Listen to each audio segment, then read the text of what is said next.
नमस्कार दोस्तों, स्वागत है आपका रामायण के दूसरे भाग में, जहां हम चलते हैं भगवान राम के दिव्य सफर पर।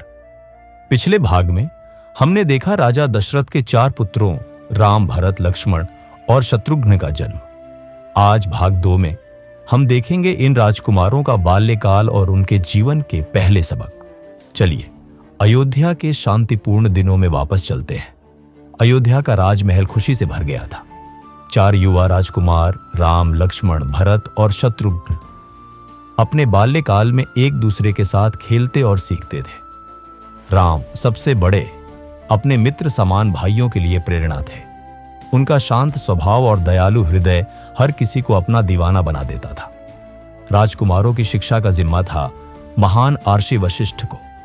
उनके आश्रम में राम और उनके भाइयों ने वेद, उपनिषद और युद्ध कला के साथ धर्म के मूल सिद्धांतों को सीखा। राम की बुद्धि इतनी तीक्ष्ण थी कि वे एक बार में ही सब कुछ समझ लेते थे। उनके प्रश्न और उनकी ज्ञान की प्यास आर्षि वशिष्ठ को भी प्रभावित करती थी। राम के बाल्यकाल में ही उनके दिव्य गुण दिखाई देने लगे। एक बार जब एक छोटा बालक एक घायल पक्षी के साथ रो रहा था, राम ने न केवल उस पक्षी की सेवा की, बल्कि उस बालक का दिल भी जीता। लक्ष्मण, जो हमेशा राम के साथ साथ चलता था, उनके प्रति अपनी अनन्य भक्ति दिखाता था। राजा दशरथ अपने पुत्रों के विकास को देखकर गर्व से भर उठते थे। राम की शांति और साहस, भरत की वफादारी, लक्ष्मण की भक्ति और शत्रुघ्न की समर्पण उनके भविष्य के संकेत दे रहे थे।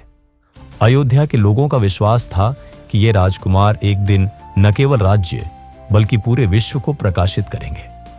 राम की तीरंदाजी में महारत देखकर सब हैरान रहते थे। एक दिन जब वे अपने गुरु के साथ अभ्यास कर रहे थे, उनके तीर ने निशाने पर ऐसा प्रहार किया कि देखने वाले दंग रह गए। ये केवल उनकी कला नहीं थी, बल्कि उनके दिव्य स्वरूप का प्रतीक था। लेकिन ये शांतिपूर्ण दिन कभी बदल भी सकते हैं। राम और उनके भाइयों के जीवन में कौन सी बड़ी घटनाएं आने वाली हैं? क्या चुनौतियां उनका इंतजार कर रही हैं? भाग 3 में जुड़िए, जहां हम देखेंगे एक ऐसी घटना जो राम के जीवन को हमेशा के लिए बदल देगी। यह है रामायण, एक अमर कथा। अगले भाग के लिए चैनल को सब्सक्राइब करें।